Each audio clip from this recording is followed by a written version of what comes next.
Jai Hind. Today's lecture we will learn saturated and non-saturated logic. This is a NPN transistor. This is a emitter, base and collector. ये arrow ammeter current की direction बताएगा जब transistor normally conduct करेगा। इस case में जो ammeter current होगा वो अमीटर टर्मिनल से आउटवर्ड डायरेक्शन में फ्लो होगा। अब class, this is NPN transistor, this is a base, तो this is a base register, this is a collector, तो this is a collector resistor. BCC and BB are external biasing. Generally BCC is 5 volt. If you observe carefully NPN transistor, there is a formation of two junction diode. First is this one PN, this is P, this is N, and second one is this one, this is P, this is N. अब class, this is NPN transistor, तो मैं externally जो दो junction बन रहे हैं उसको मैं यहां पर रिप्रेजेंट कर रहा हूं। ये जो डायोड है this is A PN junction between base and ammeter, तो दिस इज फर्स्ट वन। इसी तरह से पीएन जंक्शन बन रहा है बेस और कलेक्टर के बीच में, this is second junction. Both circuit are same. इस केस में जो नेगेटिव सप्लाई है, for example this is a negative, इसको हमने ग्राउंड के साथ कनेक्ट किया है। इसी तरह से बीबी इसका नेगेटिव ग्राउंड के साथ कनेक्ट किया है। Both circuit are same pending on external biasing, that is BB, BCC, collector and base resistor and transistor property. Transistor can be operate in three region: saturation, active region, cutoff. First I will discuss saturation. In the case of saturation region, both emitter base junction and base collector junction are forward wise. saturation के case में emitter junction और base collector junction दोनों forward wise होते हैं। अब class, जैसे ही external biasing बीबी apply हम करते हैं और जैसे ही बेस और अमीटर के अक्रॉस पोटेंशियल 0.8 होता है, उसको हम बोलेंगे ट्रांजिस्टर सैचुरेशन में चला जाएगा। तो सिंपली जैसे ही बीबीई, ये जो पोटेंशियल है बेस टू अमीटर सैचुरेशन, जैसे ही 0.8 वोल्ट होगा ये ट्रांजिस्टर सैचुरेशन में चला जाएगा। यहाँ पर हम सिलिकॉन ट्रांजिस्टर यूज कर रहे हैं। इसी तरह से अगर ये ट्रांजिस्टर जर्मेनियम से बना होता, जैसे ही हम बीबी अप्लाई करेंगे और दोनों जंक्शन फॉरवर्ड वाइज हो जाते हैं और साथ में base to emitter voltage 0.8 volt हो जाती है, तब ट्रांजिस्टर सैचुरेशन में चला जाएगा। सैचुरेशन के केस में ट्रांजिस्टर ऑन हो जाएगा। मैं ये बोल सकता हूं ये जो कलेक्टर टू अमीटर टर्मिनल है ये शॉर्ट हो जाएंगे। सैचुरेशन के केस में अगर हम सिलिकॉन ट्रांजिस्टर यूज कर रहे हैं तब उस केस में collector to emitter voltage 0.2 volt हो जाएगी। सिंपली जैसे ही ट्रांजिस्टर सैचुरेशन में जाएगा ट्रांजिस्टर ऑन हो जाएगा और उस केस में कलेक्टर टू अमीटर जो वोल्टेज ड्रॉप होगा वो 0.2 वोल्ट होगा। अब क्लास, सैचुरेशन के केस में ये जो बेस करंट फ्लो करेगा वो होगा IB सेट, और IB सेट होगा BBB माइनस BBE। ये कितना है 0.8 डिवाइड बाई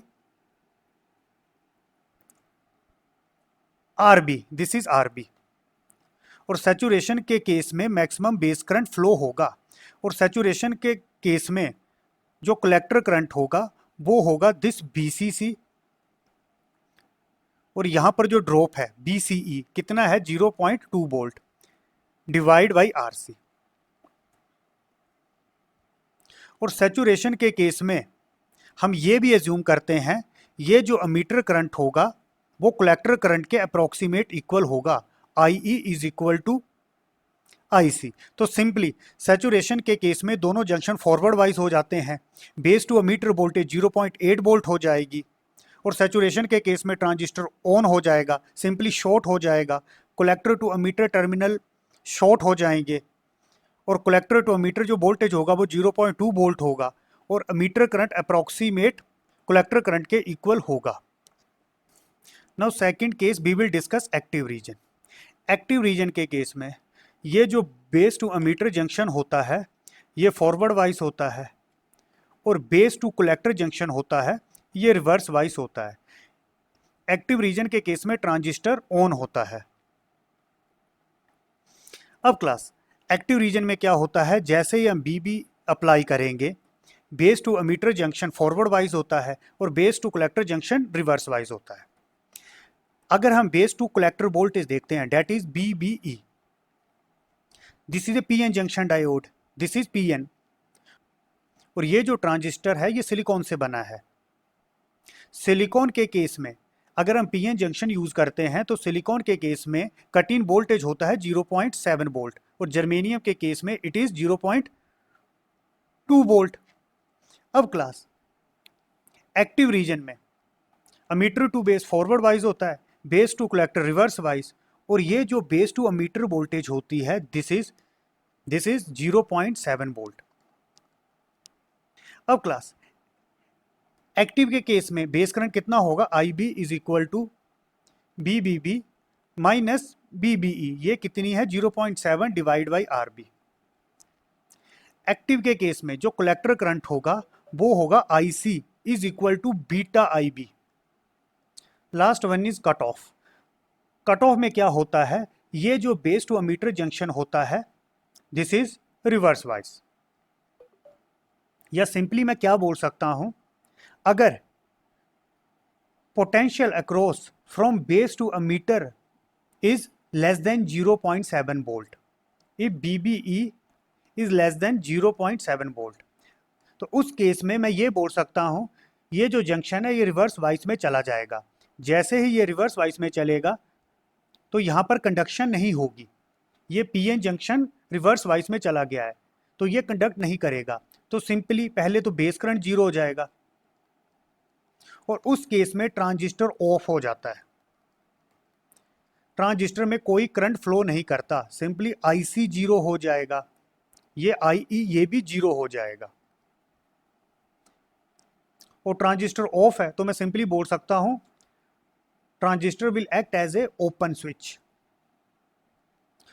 तो क्लास कट ऑफ में क्या होता है, कट ऑफ में base to emitter junction reverse wise होता है। Base to emitter junction reverse wise कब होगा, जब potential across base to emitter less than 0.7 volt होगा, ट्रांजिस्टर कट ऑफ में चला जाएगा।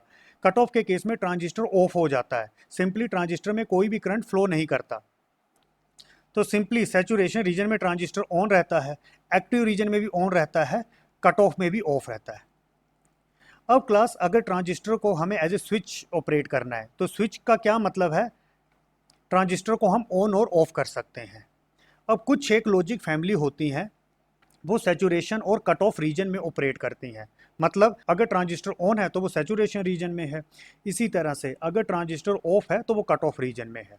और कुछ एक जो लॉजिक फैमिली है वो active and cut off region use करती हैं। Now I will differentiate between saturated and non saturated logic family. वो लॉजिक फैमिली जो saturation and cut off region में स्विच करती हैं that is called saturated logic family. And in the case of non saturated logic family, those logic family which switch between active and cutoff region is called non-saturated logic family। जो logic family saturated logic को follow करती हैं they are slower, और जो logic family non saturated logic को use करती हैं they are faster. इसका रीजन क्या है, सैचुरेटेड लॉजिक फैमिली में क्या होता है, जो ट्रांजिस्टर है वो saturation and cut off region में ऑपरेट करता है। इनिशियली अगर मैं ज्यूम करता हूं ट्रांजिस्टर मेरा सैचुरेशन में है तो सिंपली ट्रांजिस्टर ऑन है, ट्रांजिस्टर में करंट फ्लो कर रहा है। अब क्लास सैचुरेशन में क्या होता है, both base to emitter and base to collector junction are forward wise. तो फॉरवर्ड वाइज के केस में क्या होता है, जैसे ये अमीटर है, अमीटर में मेजोरिटी में यहां पर है इलेक्ट्रॉन्स, तो जैसे ही base to emitter junction forward wise होगा तो उस केस में अप्रॉक्सीमेट सारे के सारे इलेक्ट्रॉन्स पी रीजन में चले जाएंगे। अब क्लास बेस लाइटली डोप्ड होता है और बेस की विड्थ कम होती है, और बेस में माइनॉरिटी में इलेक्ट्रॉन्स होते हैं। पर जैसे ही सैचुरेशन में base to emitter junction forward wise हुआ तो उस केस में अप्रोक्सीमेट सारे के सारे इलेक्ट्रॉन्स बेस रीजन में आ जाते हैं। बेस पी में इलेक्ट्रॉन्स माइनॉरिटी में होते हैं, पर इतने ज़्यादा इलेक्ट्रॉन्स एमीटर से फ्लड हुए कि वो वहाँ पर जाके मेजॉरिटी में बन गए हैं। बेस में मेजॉरिटी में होल्स, पर बेस इज लाइटली डोप्ड, और जब बेस में रिकॉम्बिनेशन होगा तो कुछ इलेक्ट्रॉन्स जो एमीटर से आ रहे हैं वो होल के साथ डिसअपीयर हो जाएंगे। अब बेस टू कलेक्टर जंक्शन भी फॉरवर्ड वाइज है। अब काफ़ी सारे इलेक्ट्रॉन्स कलेक्टर रीजन में भी चले जाएंगे। अब एमीटर हाईली डोप्ड होता है। पहले मैक्सिमम इलेक्ट्रॉन्स बेस रीजन में आ गए, अब काफ़ी सारे इलेक्ट्रॉन्स कलेक्टर में चले गए, फिर भी बेस के पास फ्री इलेक्ट्रॉन्स काफ़ी बचते हैं, और बेस में मेजॉरिटी में होंगे होल्स, पर बेस इज लाइटली डोप्ड, तो सारे के सारे होल्स अगर इलेक्ट्रॉन्स के साथ रिकम्बाइन भी कर जाते हैं तो उस केस में भी बेस में इलेक्ट्रॉन्स काफ़ी सारे बचेंगे। और ये जो इलेक्ट्रॉन्स होते हैं this is A stored charge carrier. पहले ट्रांजिस्टर सैचुरेशन रीजन में है, अब जैसे ही ट्रांजिस्टर को कट ऑफ में लेके जाना है, कट ऑफ में मतलब ट्रांजिस्टर को ऑफ करना है, जब तक बेस में जो सैचुरेटेड इलेक्ट्रॉन्स है जब तक ये रिमूव नहीं होंगे तब तक ट्रांजिस्टर ऑफ नहीं होगा। तो सिंपली मैं क्या बोलूँगा, इनिशियली ट्रांजिस्टर सैचुरेशन में है तो करंट फ्लो करेगा, और उस केस में बेस में काफ़ी सारा चार्ज स्टोर हो जाएगा।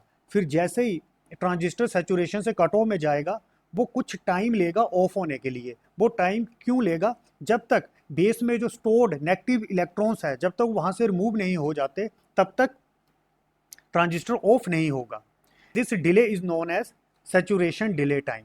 तो what is saturation delay time? It is the time taken by the transistor to switch from the saturation region to cutoff region when input signal changes. This delay is caused by excess charge stored in base region during saturation, which must be removed before the transistor can be turned off completely. Again, I am explaining saturation delay time. Initially class transistor saturation में है, transistor on है, base to emitter base to collector दोनों forward wise हैं, emitter highly doped है। For example यहाँ पर free electrons है 100, electrons यहाँ पर मेजोरिटी में होंगे, बेस की बिड्थ कम होती है और लाइटली डोप्ड होता है, यहाँ पर होल मेजोरिटी में होंगे। फॉर एग्जांपल यहाँ पर जो होल्स हैं जो मेजोरिटी में वो केवल 10 हैं। तो क्लास होता क्या है, सैचुरेशन में दोनों जंक्शन फॉरवर्ड वाइज होते हैं। तो for example 90 electrons base reason में चले जाते हैं, 90 यहाँ से, जैसे 90 यहाँ पर आए तो यहाँ पर 10 होल्स थे, तो ये 10 होल्स 10 इलेक्ट्रॉन के साथ रिकम्बाइन करेंगे और इलेक्ट्रॉन होल रिमूव हो जाएंगे और इलेक्ट्रॉन्स होल डिसअपीयर हो जाएंगे। अब यहाँ पर इलेक्ट्रॉन्स जो लेफ्ट हैं वो है 80। अब सैचुरेशन रीजन में अगेन बेस टू कलेक्टर भी फॉरवर्ड वाइज होता है। अगेन आगे मैं ये जूम करता हूँ, यहाँ पर इलेक्ट्रॉन्स आगे जो चले गए वो चले गए 60। अब यहाँ पर जो फ्री इलेक्ट्रॉन्स बचे वो बचे 20। बेस की बिड्थ काफ़ी कम होती है। ये जो 20 इलेक्ट्रॉन्स बचे इसको हम बोलेंगे स्टोर्ड चार्ज कैरियर। और फिर जैसे ही हम ट्रांजिस्टर को सैचुरेशन से कट ऑफ रीजन में लेके आएंगे उस टाइम पे एकदम करंट जीरो नहीं होगा। करंट जीरो क्यों नहीं होगा, अभी भी बेस में 20 फ्री इलेक्ट्रॉन्स है। जब तक ये 20 electrons free electron base region से रिमूव नहीं हो जाते तब तक ट्रांजिस्टर ऑफ नहीं होगा,